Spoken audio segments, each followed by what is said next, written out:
Hey, Jimmy, how are you, buddy?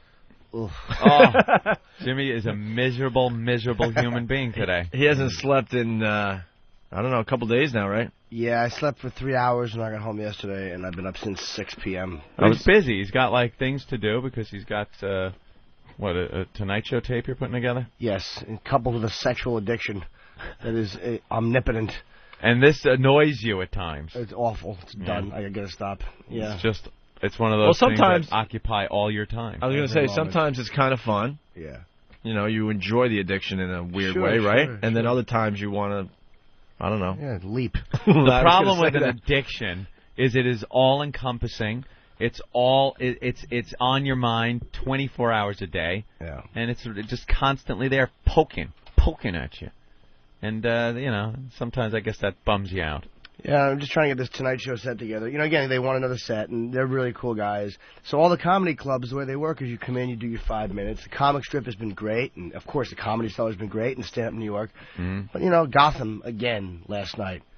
The owner's like, hey, man, we're really slammed. Could you call tomorrow?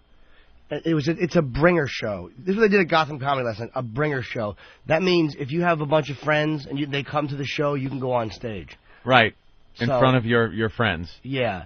So I couldn't get on that show because they were slammed. I hope that place, I hope a wrecking ball goes through that sterile dump. No more Mr. Nice Guy. Ooh. No more Mr. Nice Guy. Really? I wanted to bite his face when he said that. But it's no more Mr. Nice Guy. What are you going to do about it? Nothing I can do about it. What can I do? I can't set fire to the entrance. That's what I'd like to do, like the old Happy Land Disco in the Bronx, and watch them all pile up like it's a Great White concert and die after hearing those weak cornball jokes their unfunny friends told, and then spit in their faces. You should have collected a few friends, and we all would have went down there to see little Jimmy Norton perform. Well, there you go. That would have been nice. Yeah. That would have been humbling for you. Oh, could you sit in the back and start an applause break? The owner's here. I only know him for 12 years. Oh. 12 years, 10 years I know the guy.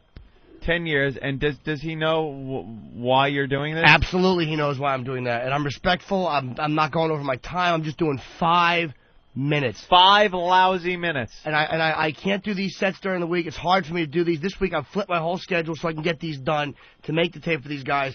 And I asked him, at the beginning of the week I called, and they said no on 2 of the 5 nights. That's 40% of the time they shot me down. So any comic that comes on this show, if you try to plug that club, I'm going to splash hot coffee in your hacky face.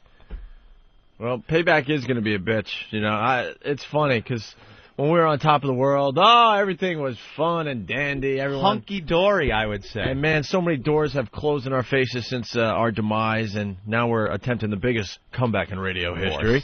And we will be back on top again, and then there's going to be a lot of people that are going to pay. And they're going to pay dearly. I've never asked people to not support a comedy club, ever.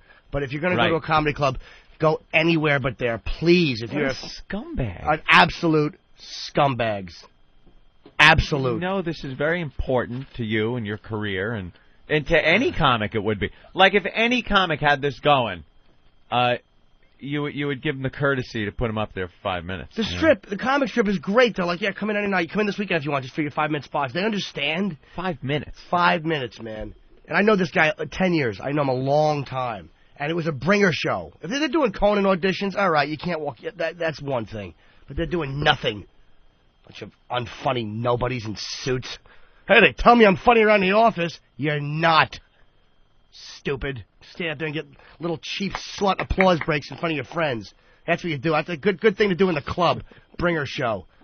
And they're usually funny crowds, too. I really wanted to do it. Really? I couldn't get on a bringer show. I really should cut my own throat. Oh. Like I'm cattle. Somebody wants to back you up on this point? I don't even... I want to hear about the sex thing last night. I want to see where you went with that. They changed the font on the phone screen. What do you mean? It looks bigger and bolder for some reason. Oh, okay, I see that. It's boisterous. Dennis coming yelling at me. Dennis, back up Jimmy Norton. Dennis, what's up? Hey, Dennis. Guys, it's fucking Jimmy Norton. Why is he bringing people? Dude, I believe me. I'm not deluded as to thinking I can't just walk into a club and go on because they have a schedule to keep, and I respect that. But it's just that when it's something like this, man, why do you think we work for $10 in the city, $15? That's why you do it. So when you need something like this, the clubs help you out. And he doesn't owe me anything. I mean, I whatever. He does it, but I just, I wish there was some way I could make it completely known that scumbag club is never getting any support from this show, and they obviously don't care. Yeah. Obviously, he doesn't want O&A fans. He doesn't care. So, I just make sure. I've never asked people to do that in my life. Douchebag. Oh, I wanted to just take the phone cord and wrap it around his neck while his Maury wig fell off. And he doesn't have a Maury wig, but if he did, I want to choke him until it fell off. Well, that stupid camel tooth coat. Throw paint on it. So the sexual addiction. What happened last night? Well, no, nothing. You know how it is. You dump another couple hundred and have an awful time, and just what am I doing? It's awful. It's just on his mind. Horrendous. All the time. And I said omnipotent before because not only am I talentless and can't get on a bringer show, but my vocabulary is that of Voss when he was in 2nd grade. I meant to say omnipresent, but I said omnipotent. Yeah, my addiction is all-knowing. Fat-breasted idiot. Ugh. Maybe I should put that on the Tonight Show tape. You get it, Jay? I almost said. It's gonna be a fun day, Anthony. Oh yes, indeed. It's always fun when there's a miserable Jim Norton in studio. Oh, dude, I tried to sleep too, and I just had bad. nightmares of oversleeping. You know what? We'll really?